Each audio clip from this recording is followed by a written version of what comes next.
Good evening, everybody, and thanks so much for joining us here on this Thursday night. I'm Will DuPree, coming to you from the KXAN live studio. We're going to catch you up tonight on what's trending on our website right now, share the latest headlines, and provide some of the forecast details because I know a lot of you want to know that information too. But first, a verdict came in this afternoon in the defamation case against InfoWars host and conspiracy theorist Alex Jones. The jury deliberated for less than a day and said that Jones must pay more than $4 million to the family of a child killed at the Sandy Hook school shooting. KXAN investigator Avery Travis explains more about the jury's decision from the courthouse. That verdict came down at the end of the day after the jury was asked a series of questions ranging from how much money should Neil Heslin, the father in this case, be compensated for his reputation and the emotional damage done by Jones and InfoWars comments. Other questions included how much Scarlett Lewis, the mother of 6-year-old Jesse, who was killed in the Sandy Hook shooting, how much should she be compensated for her emotional damage as well. Now, we heard from the plaintiffs earlier in this trial that they were asking for $150 million in damages. They explained just a few moments ago that that's a legal strategy really called anchoring, where they shoot for the moon for their clients and they get back something a little bit lower from the jury, but they say they're very pleased with the amount the jury has decided to return. They say it's important to know that this is just one of 2 verdicts that will be delivered by this jury. Starting tomorrow, the jury is going to be asked to consider punitive damages. That is the amount of money that Jones owes as punishment for his comments in this case. We're going to hear testimony about his net worth that we haven't heard thus far that could impact the jury's decision about this second verdict. Mr. Jones was not here at the courthouse to our knowledge today, but we did speak with his attorneys. They say that they are very pleased as well with the verdict today. We're hoping to hear more from them tomorrow at the courthouse. We'll continue following it here. Reporting, Avery Travis, KXAN News. Avery, thank you for that wrap up. Earlier today, ahead of that verdict, the lawyer representing the shooting victims' families says he plans to turn over Alex Jones's text messages to the U.S. House committee investigating the January 6th attack. The panel has sought these communications to understand the role that Jones played in organizing the rally before that riot. Yesterday, the family's attorney revealed that Jones's lawyers mistakenly sent them all of his cell phone data from that time. The lawyer told the judge today that he planned to turn over the materials immediately unless she ruled otherwise. Turning now to some other news, tonight crews are still fighting several wildfires around the clock throughout central Texas. In just a few moments, Chief Meteorologist David Yeomans will share some information about whether there's any relief in sight for those crews who are still out there working at this hour. But right now, evacuation orders remain in effect for several areas because of the Hermosa fire near Wimberley. If you take a look right here, according to Hays County Emergency Management, mandatory evacuations are in place for everyone living on Bluff View Drive. And while people are encouraged to leave their homes on Water Park Road and Winding Trail Road. Sarah Alsha is joining us live now from Hays County. She has been out there all day tracking these conditions. And Sarah, thank you for being here this evening, and remind us where you are and what you're seeing out there. Yeah, Will, I'm currently at Bluff View Drive, which is what you mentioned as the mandatory evacuation area. And actually, we just got word that First Baptist Church Wimberley closed because the last person left, but still that evacuation is mandatory for this area. I'm going to take a step back so you can kind of see what's going on. Not much where we are standing, but most of the action is going to be actually deep in the subdivision. That's where firefighters are putting out kind of small fires, so the smoke is still there. We have seen a lot of helicopters, a lot of planes flying by, dropping down water, so it's still very much an active scene. But yeah, a lot of that action is going to be deep in that subdivision. We went in there earlier, and there is definitely a lot of pockets of smoke when we were there. So right now, a lot of crews are focusing their efforts deep down in that subdivision. Sarah, where does the fight stand in containing this wildfire? Because there have been updated numbers shared throughout the day.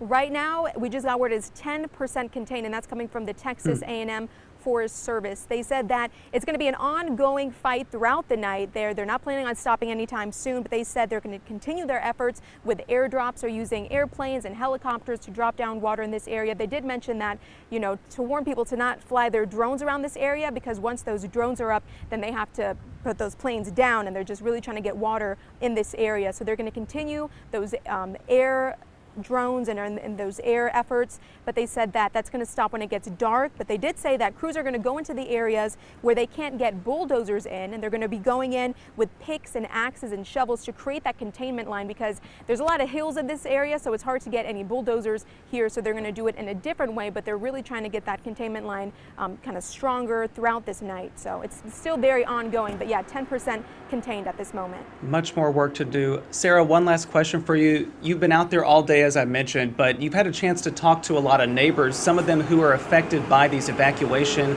orders and recommendations. What are they telling you?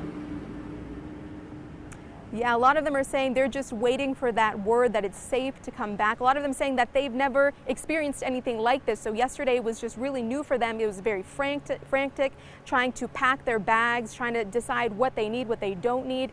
A lot of them just coming here, trying to get inside. I saw a lot of people trying to get into the subdivision, and they were allowed at some points to go in, kind of pick up some things that they need, but you know, it was really recommended that they need to just kind of get out of this area and stay away from here, because it's very much an active scene. But a lot of people just wondering if their homes have been impacted, when they can come back home. So it's you know, a lot of people have just been trying to figure that out. But we spoke to one family. They actually took us into the subdivision while they were picking up some stuff and just showed us just the pockets of smoke, and it's still a lot is going on in there. But you know, fire crews have been here all day, really working hard to get this contained. But families are just kind of left wondering, you know, when can I get back home? And I spoke to the Texas A&M Forest Service and the spokesperson there, and she said that this could last for days. So it's a slow process. She said it's a marathon, not a sprint. So they're just really trying to get everything contained. But families are just kind of left wondering, when am I going to get to go back home? Sarah Alsha, thank you so much for joining us and for providing all that information, because I know a lot of people are impacted by this, so they appreciate the information too. But enjoy the rest of your evening and stay safe out there. Thank you, Will. Sarah Alsha there for sure.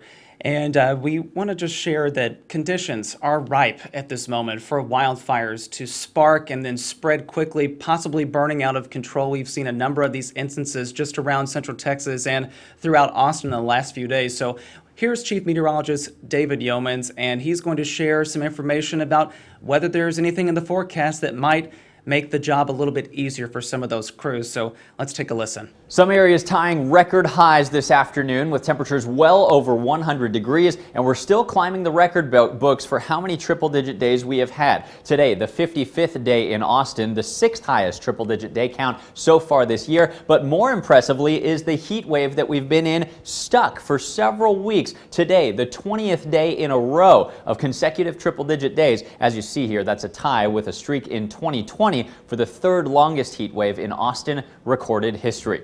Pollen count quite easy as it has been. Mold and grass are checking in low. High pressure still keeping us hot and dry from northwest of us, but we're still watching this little disturbance over Louisiana. Projecting all of this forward, the ridge moves northward tomorrow and Saturday, allowing the clockwise flow around the high pressure to swing this little storm system right over central Texas. So is it going to be a big rain out with a big drop in temperatures? Unfortunately, it's not. First of all, it's a weak system, and second of all, we got a lot of Saharan dust in here today, tomorrow, and Saturday. This hazy sky is a dry, windy atmosphere well over our heads, and those plus rain don't really mix, unfortunately. But we will see a little change in the weather, so let me show you what to expect. Clouds and radar forecast mainly clear this evening. Some low clouds building in overnight. Tomorrow, a little bit more cloud cover with a hazy sky. Hopefully that decreases our temperatures very slightly. Just a slight 10% chance of rain east of I-35 tomorrow afternoon and evening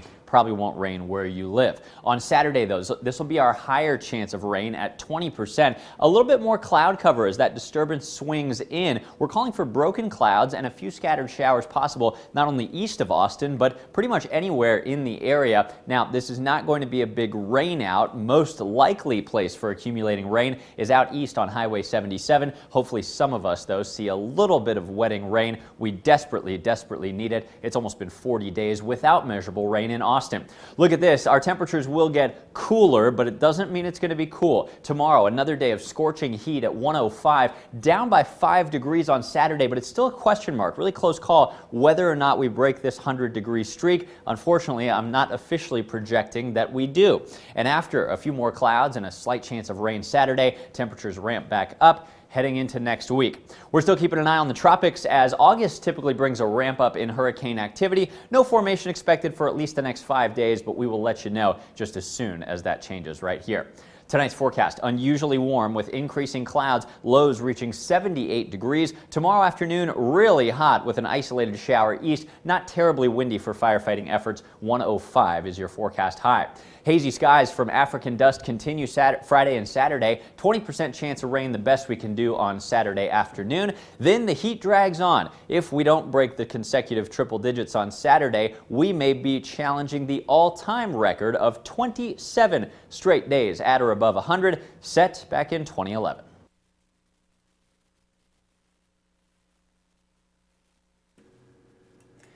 And thank you, David. We want to share a couple more headlines that are trending on our website right now. Today, a Russian court sentenced and found U.S. basketball star Brittany Griner guilty of drug possession and smuggling. A judge sentenced her to 9 years in prison.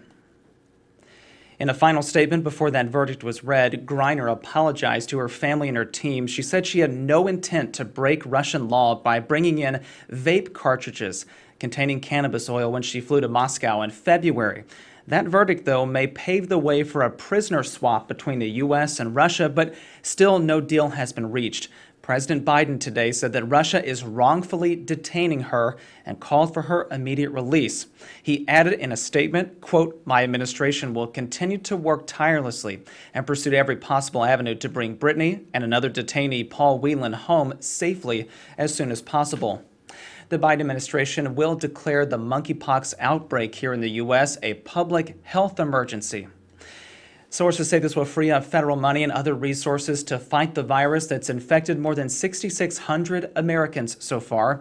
Here in Texas, the CDC confirmed 527 cases. Critics also hope this declaration will help speed up the distribution and availability of vaccines. Now, this virus may cause fever, body aches, and pimple-like bumps on many parts of the body, and it spreads mostly through close skin-to-skin contact. Health experts are saying that the monkeypox infections we've seen have primarily happened among men who have sex with other men, but they stress the virus can infect anyone. Trending right now on KXAN.com is this story. City staff members released their findings on harmful algae levels in Barton Springs after a dog died last month. The results showed they did not detect any dangerous toxins in the pool, but they're still monitoring them. You can read what the latest measurements showed over on our website. Finally, imagine taking a 300-mile trip in a kayak all the way from Austin to the Gulf of Mexico. That is the journey that one Central Texas man took this very summer. Kyle resident Dylan Muma paddled from FM 973 Bridge in East Austin all the way down to the Matagorda Bay along the coast. He spent more than 4 days traveling along the Colorado River, camping under bridge crossings, at boat ramps, and even near alligator nests. He said his time on the water helped him focus on the important things in his life. Life's just a lot more simple on the river. You're in the moment, you're focused on the task at hand, and the challenges that present themselves, you kind of just go with the flow. I hate to be cheesy like that. To learn more about other Central Texans who made that hundreds-mile journey down to the coast, head on over to KXAN.com and click on this story right here. All of the stories that we've highlighted today are available to read in-depth reporting on our website, KXAN.com, and on the KXAN News app that you can download onto your smartphone if you haven't done so already. We want to thank you all again for watching here on KXAN Live as we give you this one last shot of downtown Austin on what is another hot night out there. Hope you all enjoy the rest of your evening. Thanks for being with us here. I'm Will DuPree in the KXAN Live studio. We'll see you back here at another time. Hope you all enjoy your night. Take care.